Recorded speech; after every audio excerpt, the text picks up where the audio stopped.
25 মে 1951 ইংল্যান্ডের সাউদাম্পটন বন্দর থেকে একটি ফেরিতে চড়ে স্রেফ বাতাসে মিলিয়ে গেলেন দুই ব্রিটিশ ভদ্রলোক। পরদিন সকালে ব্রিটিশ গোয়েন্দারা দরজায় কড়া নেড়ে দেখল তারা উধাও। এরা কোনো সাধারণ অপরাধী ছিলেন না। তাদের একজন ছিলেন শীর্ষ কূটনৈতিক ডোনাল্ড ম্যাকলিন, অন্যজন MI6 এর প্রাক্তন কর্মকর্তা গাই বার্জেস। সবচেয়ে ভয়ঙ্কর বিষয় হলো তারা দুজনই ছিলেন সোভিয়েত কেজিবির চর। কিন্তু কিভাবে ব্রিটিশ সাম্রাজ্যের সবচেয়ে অভিজাত পরিবারের 5টি ছেলে নিজের দেশের সঙ্গে এমন চরম বেইমানি করল? ইতিহাসে এই ভয়ঙ্কর স্পাই নেটওয়ার্কটি পরিচিত দ্য কেমব্রিজ 5 নামে।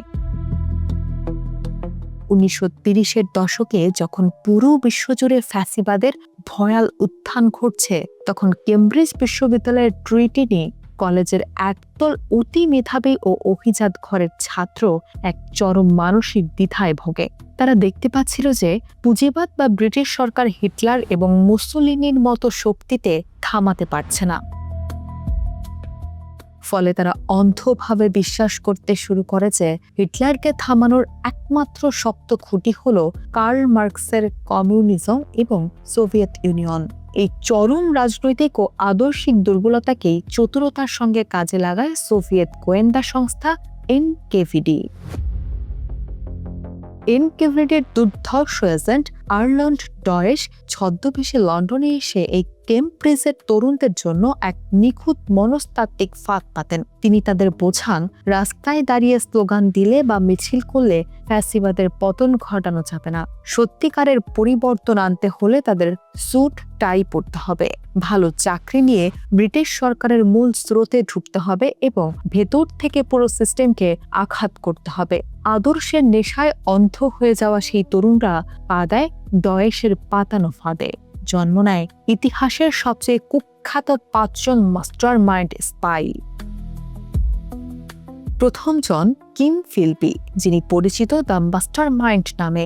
দারুণ চার্মিং ও তোতলামি স্বভাবের এই মানুষটির আড়ালে লুকিয়েছিল পরম চতুর এক রূপ। তিনিই ছিলেন পুরো নেটওয়ার্কের মূল নিয়ন্ত্রক। দ্বিতীয় জন ডোনাল্ড ম্যাকলিন বা দ্য ডিপ্লোম্যাট। ব্রিটিশ ক্যাবিনেট মন্ত্রীর ছেলে ম্যাকলিন পরবর্তীতে পররাষ্ট্র মন্ত্রণালয়ে যোগ দিয়ে অ্যাটমিক এনার্জি প্রজেক্টের পরম গোপনীয় পারমাণবিক ফাইল সোজা মস্কোতে পাচার করে দিতেন। তৃতীয় জন গাই বার্জেস বা দ্য প্লেবয়। অনিয়ন্ত্রিত মদ্যপান ও উশৃঙ্খল লাইফস্টাইল ছিল তার গুপ্তচর বৃত্তির সবচেয়ে বড় ছদ্মবেশ বা কভার। চতুর্থ জন অ্যান্থনি ব্ল্যান্ট বা দ্য আর্ট হিস্টোরিয়ান। তিনি ছিলেন স্বয়ং রানী এলিজাবেথের দূর সম্পর্কের আত্মীয় এবং অদ্ভুতভাবে একই সাথে ব্রিটিশ গোয়েন্দা সংস্থা MI5 এর শীর্ষ কর্মকর্তা। এবং পঞ্চম জন কিয়ার্ন ক্রস, যিনি দ্বিতীয় বিশ্বযুদ্ধের সময় অত্যন্ত গোপনীয় ব্লেচলি পার্কে বসে জার্মানদের কোড ভাঙা তথ্য সরাসরি স্টালিনের হাতে তুলে দিতেন। এখানেই প্রশ্ন জাগতে পারে, বিশ্ববিদ্যালয়ে পড়াকালীন প্রকাশ্যে কমিউনিস্ট রাজনীতি করা এই তরুণেরা কিভাবে কোনো ব্যাকগ্রাউন্ড চেক ছাড়া MI5 বা MI6 এর মতো জায়গায় চাকরি পেল? এর উত্তর লুকিয়ে আছে তৎকালীন ব্রিটিশ সমাজের অন্ধ সামাজিক অহংকার, যাকে বলা হতো ওল্ড বয় নেটওয়ার্ক। সে সময় যদি কেউ ইটন বা কেমব্রিজের মতো অভিজাত জায়গায় পড়াশোনা করত, তবে গোয়েন্দা সংস্থায় চাকরির জন্য তার কোনো আধুনিক ইন্টারভিউ হতো না। চাকরি মিলত অভিজাত ক্লাবে বসে ওয়াইন খাওয়ার টেবিলে, কেবল পরিবারের পরিচয় দেখে। ব্রিটিশ এলিটরা অন্ধভাবে বিশ্বাস করত স্যুট পরা মার্জিত ভাষায় কথা বলা কোনো ভদ্রলোক কখনো নিজের দেশের সাথে বেইমানি করতে পারে না। এই অন্ধত্বের চরম সুযোগ নিয়ে কিম ফিলবি 1944 সালে MI6 এর সেকশন 9 এর প্রধান হয়ে যান। ইতিহাসের পরম প্রহসন হলো এই সেকশন 9 এর কাজ ছিল সোভিয়েত স্পাইদের খুঁজে বের করা, অর্থাৎ আসল সোভিয়েত স্পাইকে বসিয়ে দেওয়া হলো সোভিয়েত স্পাই ধরার মূল চেয়ারে।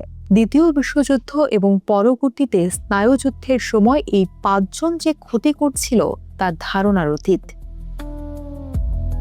1943 সালে ব্যাটল অব কার্স্ক এর সময় জন কিয়ার্নক্রস জার্মান সেনাবাহিনীর সমস্ত ব্যাটল প্ল্যান চুরি করে কেজিবিকে দেন, যার ফলে সোভিয়েত রেড আর্মি কার্স্কের ময়দানে জার্মান ট্যাঙ্ক বহরকে পুরোপুরি ধ্বংস করে দিতে পেরেছিল।